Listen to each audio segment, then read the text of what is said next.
Dans cette vidéo, on va fabriquer ensemble le boxeur parfait.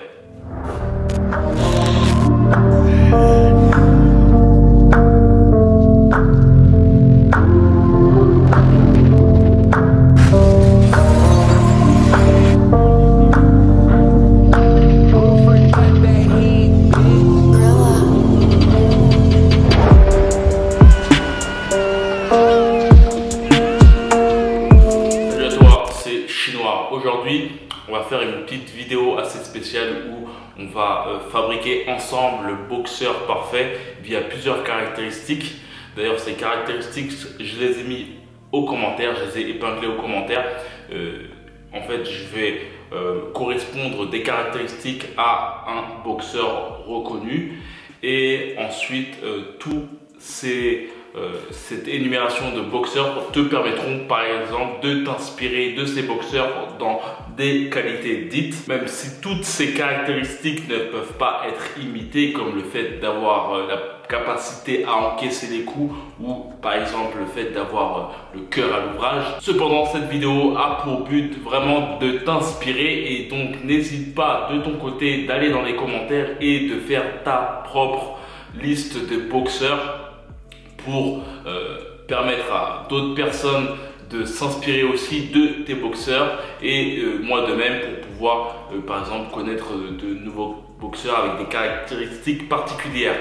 Donc comme d'habitude, je te dis n'hésite pas à t'abonner à la chaîne Recans, d'autres vidéos vont venir sur la boxe pour apprendre la boxe. Aussi la chose à te dire, c'est n'hésite pas à aller dans la description, il y a un lien qui te permettra d'avoir du contenu exclusif, du contenu que je ne mets pas sur ma chaîne YouTube qui permettront d'apprendre la boxe.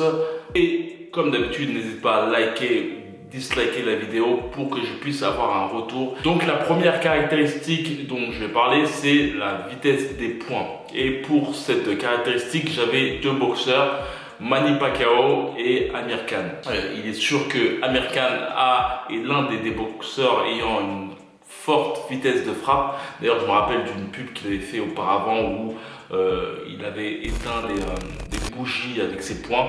Bien sûr, je pense que la vidéo est fake, mais néanmoins, il y avait même une autre vidéo de pub où il faisait du punching ball avec une bouteille de lait ou un truc comme ça. C'est pour te dire qu'il est vraiment connu pour être un boxeur ayant une vitesse de frappe vraiment impressionnante. Néanmoins, comparativement à Manny Pacquiao, il a une puissance de frappe très faible.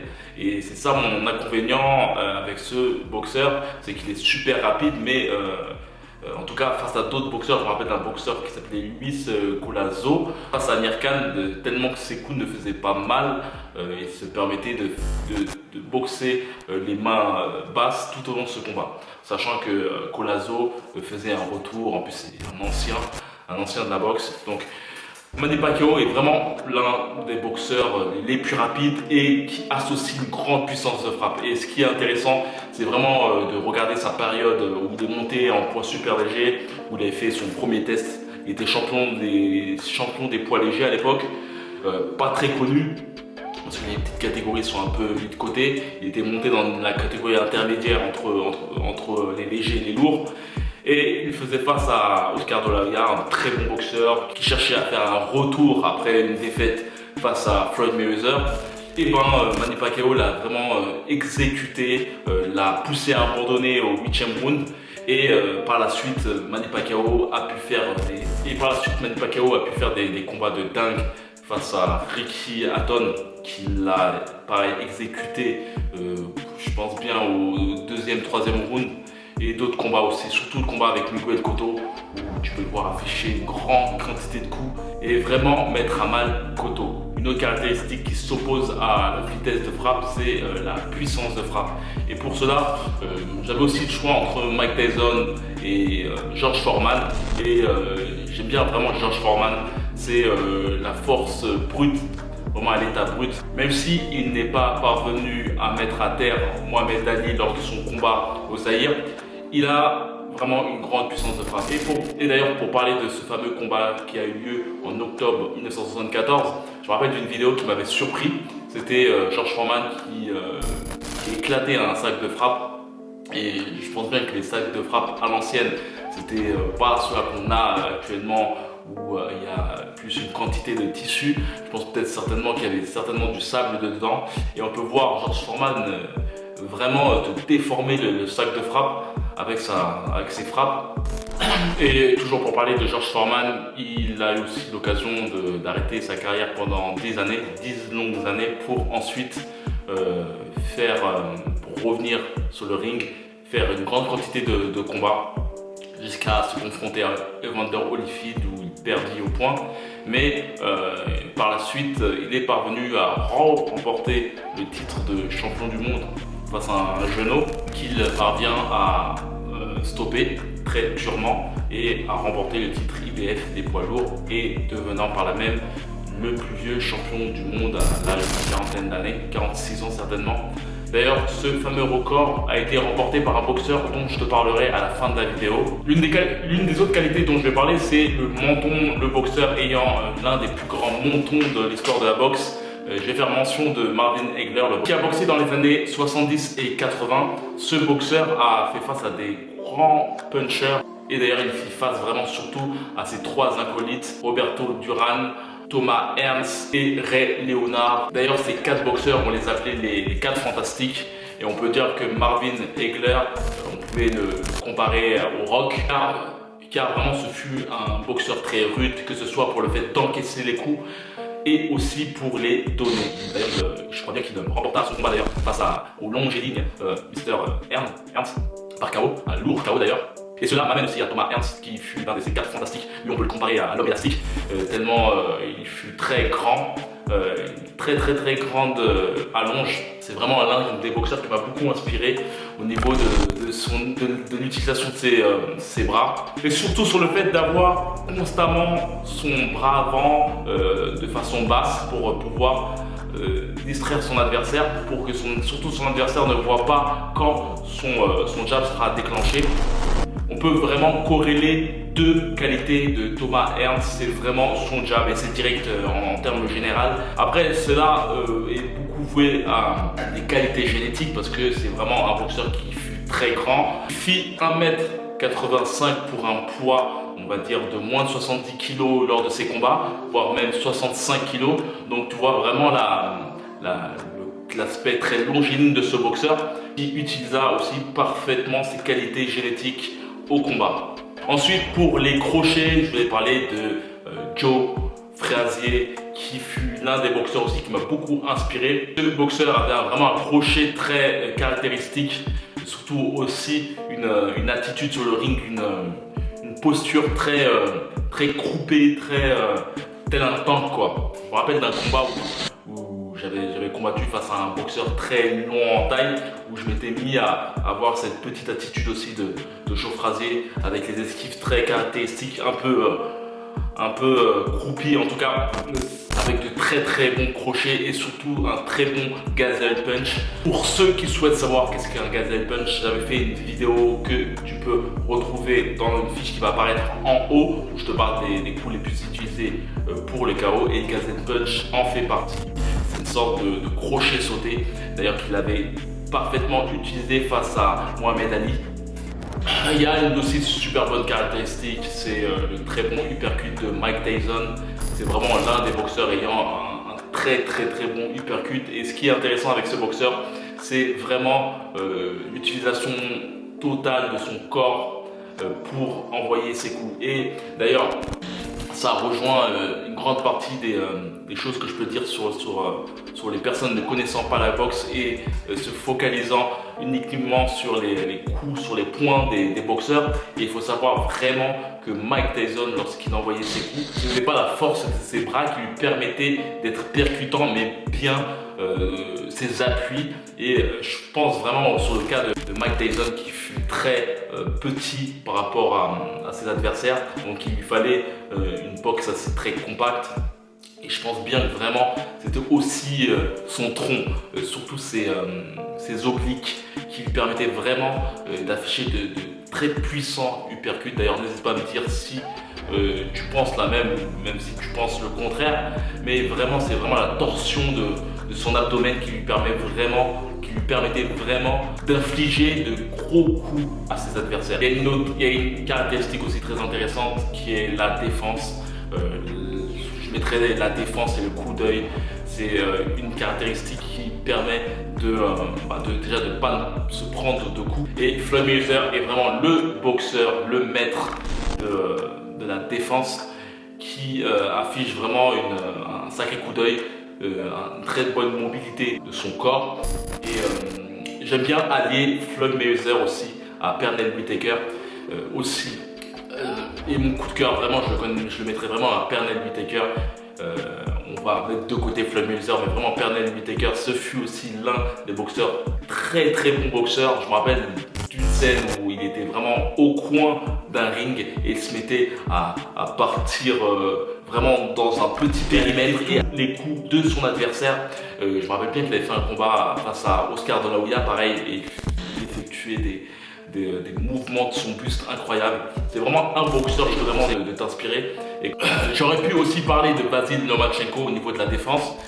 Je le mettrais plutôt dans la précision et je le mettrais aussi dans le jeu de jambes. Vraiment, Mr. Vasyl Lomachenko est un boxeur, j'aime bien appeler un terme bizarre, mais c'est un boxeur 4-4. C'est vraiment un boxeur très stable dans ses appuis qui a une capacité à rentrer dans les flancs de son adversaire et en étant toujours stable.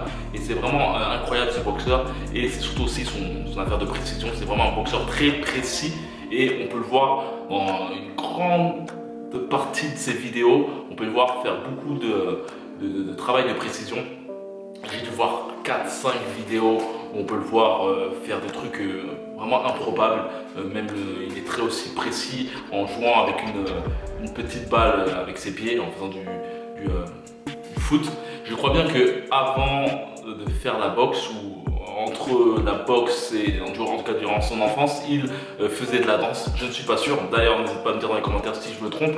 Mais en tout cas, tu peux le voir aussi faire du fight ball reflex. D'ailleurs, je t'en avais parlé dans une vidéo précédente où je te disais comment en faire un.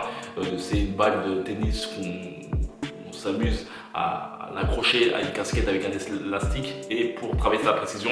J'ai pu le voir aussi faire d'autres vidéos aussi avec des pièces et aussi d'autres instruments très insolites. Mais tout cela lui permet d'avoir une grande précision. Et après, il faut dire aussi, c'est surtout son jeu de jambes. Il a vraiment un très bon jeu de jambes. Avec plus de 400 combats en amateur, tu m'étonnes que ce boxeur a une certaine expérience. Il a aussi de bons petits fils dont je t'en parlerai peut-être dans une autre vidéo, où il effectue des mouvements avec ses poings pour masquer ses coups et aussi pour dégager la garde de son adversaire. Et c'est vraiment intéressant, ces petits vices. Et d'ailleurs, en parlant des vices et de l'expérience en termes général, je vais mettre dans cette qualité Bernard Hopkins, qui fut aussi l'un des boxeurs qui m'a beaucoup inspiré lors de mes années boxe. Et c'est vraiment en termes de gros vices, c'est vraiment un gros vicieux en boxe. Et d'ailleurs, j'en parlais avec un boxeur qui avait pris des cours avec moi. Je le trouvais très respectueux lors de ses petits sparring avec moi. Et je lui avais dit que il fallait un peu mettre un peu d'émotionnel à sa boxe, à moins de rationalité, dans le sens où il fallait un peu qu'il fasse corps à son adversaire, c'est-à-dire l'accrocher de temps en temps, prendre par exemple son bras avec son bras aussi, et ainsi de suite, et ne pas avoir peur des propos de ses entraîneurs. Bien souvent, je pense que les vices, nous boxeurs, on a tendance à ne pas les faire car nos entraîneurs nous recadrent. C'est-à-dire que nos entraîneurs font en sorte de nous dire arrête d'accrocher ou autre et tout ça. Mais il faut dire que à ce moment-là, ton entraîneur, faut le voir comme un conseiller. C'est-à-dire qu'il te conseille dans le sens où il te conseille de faire les bonnes choses, mais il faut aussi le voir comme un arbitre. C'est-à-dire que son but, c'est que vous boxez ensemble. Néanmoins, tu peux te permettre de faire des vices. Je pense que c'est l'une des choses importantes à savoir faire. Je veux dire que si tu ne prends pas l'habitude de faire des vices, quand tu seras sur le ring, ton adversaire, s'il te fait des vices, tu vas être un peu interloqué. Tu vas surtout peut-être prendre un peu de colère, dans le sens où tu ne comprendras pas que que ce boxeur fasse ça en sachant qu'on t'a interdit de le faire. Et ça peut vraiment jouer sur ton émotion et te faire perdre le fil un peu. Donc vraiment, il faut t'amuser de temps en temps à faire des vices. Et c'est vraiment l'une des choses que Bernard Hopkins parvient vraiment à faire, que ce soit au niveau psychologique. Je me rappelle d'un beau combat qu'il avait fait avec Jean Pascal et à cette époque-là, il a tenté de devenir, ou je pense qu'il était devenu le plus vieux champion du monde, c'est-à-dire en détrônant George Foreman. Je pense bien qu'il est devenu champion du monde à l'âge de 49 ans, peut-être plus même, je ne me rappelle plus trop. Mais il s'était amusé à faire des pompes, ça se trouve qu'il était même fatigué, mais il s'était amusé à faire pour montrer à Jean Pascal qu'il était toujours là. D'ailleurs, ce vice au coin, je me rappelle d'un film où c'était le film où c'était un documentaire de Roberto Duran. Dans cette scène, en fait, on voit que l'entraîneur de Roberto Duran, lors des pauses, le recoiffe à chaque fois pour que ensuite, lorsqu'il fait face à l'adversaire, son adversaire le voit totalement clean, sans blessure et ayant toujours une belle coupe. Et psychologiquement, il se dit putain, ce mec il est résistant, même sa coupe parvient à être toujours clean malgré les coups que je lui assène. Et voilà. Donc vraiment, les vices peuvent être vraiment importants. La boxe c'est beaucoup de coups qu'on se donne, mais c'est aussi beaucoup de psychologie. Ça, tout rentre dans la psychologie. Et d'ailleurs, il y a un combat que Bernard Hopkins a fait face à Kelly Pavlik, qui à l'époque était invaincu avec une grande quantité de combats remportés avant la limite. À l'époque, Pavlik avait la trentaine, moins de 30 ans et faisait face à Bernard Hopkins qui avait 10 ans de plus que lui.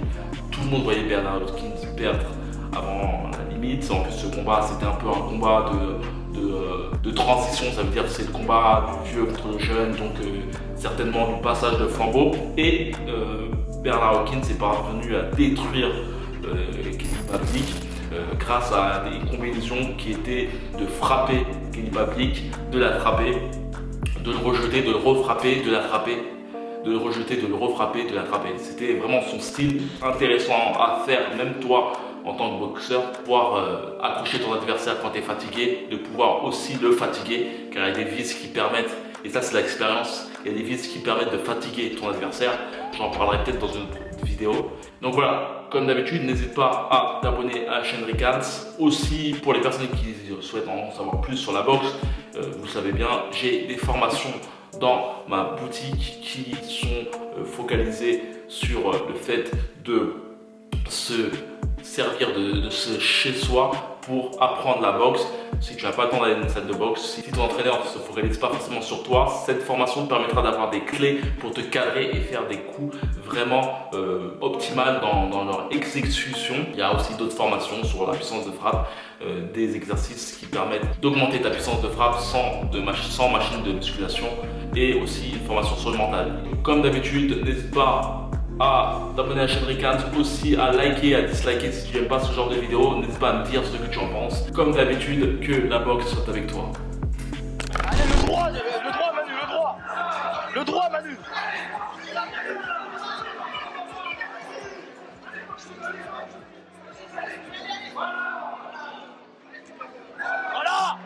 Voilà.